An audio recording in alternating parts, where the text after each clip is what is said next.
Herkese merhaba, kanalıma hoş geldiniz. Bugün sizlere çok güzel bir sap modeli göstereceğim. Ben bunu clutch bir modelimde kısa sap olarak kullanmıştım. Bakın oldukça güzel, şık duran ve sağlam, sert bir saptır. Siz dilerseniz elde tutulan çantalarınızda veya uzun sap olarak kullanabilirsiniz. Oldukça basit yapılışı. Her iki ip türüyle de sizlere göstereceğim. Hem makrome ile deneyeceğiz hem de kağıt iple sizlere anlatacağım. Oldukça basit yürüyor arkadaşlar. Öncelikle kağıt iple göstermek istiyorum. Sapınızı tabii ki de dikmek için birazcık ipi uzun bırakacaksınız ki çantanıza bağlayabilirsiniz. Hemen bir zincir çekiyorum. İpimi sıkılıyorum arkadaşlar. Bir, iki zincir çekiyorum. İlk çekmiş olduğum zincirin bakın içerisine batıyorum. Bir ilmek çıkartıp hafif uzatıyorum. Doluyorum. İkinci kez batıyorum. Bir ilmek çıkartıp aynı boyda uzatıyorum. Doluyorum. Üçüncü kez batıyorum. İlki her zaman biraz zor olabilir. Üçüncü kez batıyorum. Ben 4 kere battım ama siz dilerseniz 3 kere de batabilirsiniz. Daha ince olmasını istiyorsanız. Şimdi doluyorum. Dördüncü kez batıyorum. İlmek çıkartıyorum. Evet, dördüncü ilmeğimi de çıkardım. Hepsini birden çekiyorum arkadaşlar bakın. Şimdi hemen bir zincir çekiyorum. Yani bunu kapatıyorum. Hemen çeviriyorum örgümü. İpimi birazcık uzatıyorum arkadaşlar. Hafif uzatıyorum. Doluyorum. Bakın burada yapmış olduğumuz çizgi çizgi motiflerin tam ortasına batmaya özen gösteriyorum. Ortasına batıyorum. Bir, doluyorum, batıyorum. 2, doluyorum, batıyorum. 3, doluyorum, batıyorum. Eğer sizin için 3 yeterliyse 3 de bırakabilirsiniz. Ben biraz daha dolu dolu durmasını istediğim için dörtlü battım ve kapadım. Döndürüyorum. Hafif uzatıyorum.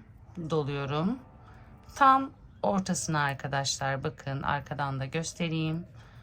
Yapmış olduğumuz modelin ortasına batıyorum, doluyorum. Aynı noktaya batıyorum, doluyorum. Aynı noktaya batıyorum, doluyorum. Üçüncü dolamam oldu. Bu arada ilmekleri çıkarttığınızda muhakkak yukarıya doğru çekin ki aynı boya gelsinler. Doladım. Dördüncüyü battım. Bakın oldukça sıkı bir sap oluyor. Hepsinin içinden geçip kapattım. Döndürüyorum. Hafif uzatıyorum. Doluyorum. Tam ortasından batıyorum arkadaşlar bakın. Çekiyorum. Doluyorum. İkinci. Üçüncü. Uzatıyorum. Aynı boya getiriyorum. Ve dördüncü. Oldukça basit. Hem çok sıkı, sağlam, sert ve hem de çok güzel duruyor arkadaşlar. Döndürüyorum. Uzattım. Bakın tam ortasına herhangi bir sayı yok. Modelin tam ortasına batıyorsunuz, doluyorsunuz. 2 dola, 3 dola, 4. İlk sıra bizim dar kısım olduğu için zorluyordu ama sonra oldukça kolay oluyor. Kapattım, döndürdüm, doladım. Bakın tam ortaya battım. Yukarı çıkardım. 1, 2, dola, 3 ve 4. Kapattım. Bakın yavaş yavaş modelim ortaya çıkıyor. Döndürüyorum, uzatıyorum. Tam ortasına batıyorum.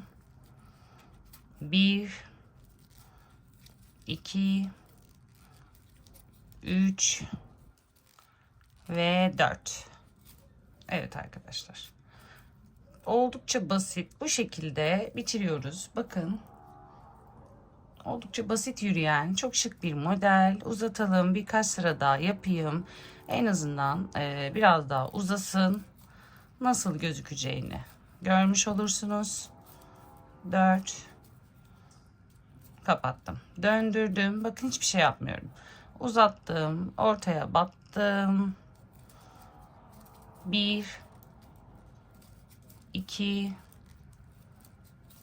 3 ve 4. Bakın arkadaşlar, oldukça şık duran bir sap oluyor ve inanılmaz sert duruyor arkadaşlar. Yani tamamıyla bir hasır çanta yaptığınızda kullanabileceğiniz çok şık bir saptır. Bakın kalınlığını yandan da gösteriyorum. Şimdi hemen bunu sizlere bir de makrome iple göstermek istiyorum. De göstereyim. Bu arada kağıt iple de 3,5'la örmüştüm. Makrome ile de 3,5'la öreceğim. Ne yapıyoruz? İpimizi uzun bırakıyoruz. Bu arada hemen söylemeyi unuttum. Nasıl kapatacağız diye soracak olursanız, bakın kapatma şeklini bu şekilde yapıyoruz. Kapattık ya.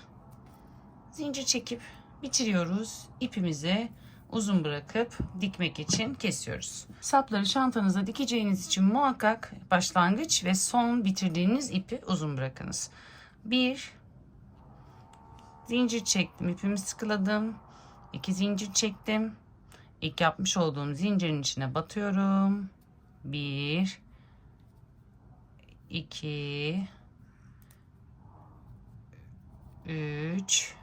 Bu arada makrome ile hiç denememiştim. İlk defa sizlerle deniyorum.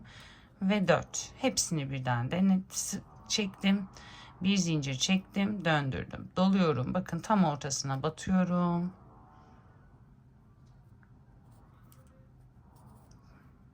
1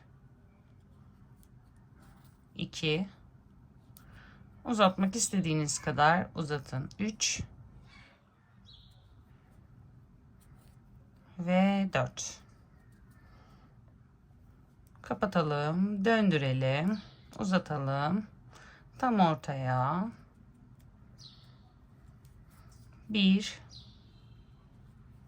2 aynı noktaya battığınızda lütfen bakın. 3 ve 4. Makrome ile de bence çok güzel oluyor. Ben bu sapı çok sevdim. Çok şık duruyor ve tok duruyor. En önemlisi benim için kalın durmasıydı. Gerçekten de halat halat duruyor arkadaşlar. Sanki bir halat ip bağlamışım gibi, inanılmaz güzel duruyor. Bakın bununla da çok güzel oluyor. Uzatıyorum.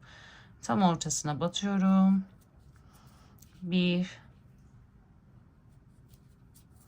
2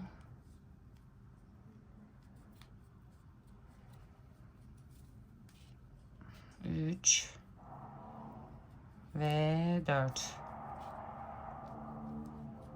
Evet, bakın. Oldukça güzel ve muntazam duruyor. Şöyle söyleyeyim, eğer silikonsuz bir tığ ile örerseniz, yani şu şekilde, daha rahat bunları uzatıp çekebilirsiniz. Silikon çünkü bakın, siz böyle uzattım, çektim, battım diyelim. Bakın göstereyim hemen. 1 2 3, bakın 4'e falan geçtiğinizde sıkıştırıyor silikon kısmı. İplerim daha da bu tarafa kaymadığı için sizi biraz zorlayabiliyor. Bu sebeple silikonsuz tığ ile hazırlarsanız sapınızı daha rahat örersiniz. Bence çok güzel bir model. Muhakkak çantalarınızda deneyin derim. Benim kılıcım da çok güzel durdu. Çok sevdim. Çünkü kalın bir, tok bir duruş olduğu için elinizde tutarken de çok güzel bir hacim veriyor. Öyle söyleyeyim sizlere. Muhakkak bu sapı deneyin derim. Umarım sizler de beğenmişsinizdir. Bir sonraki videoda görüşmek üzere. Hoşça kalın.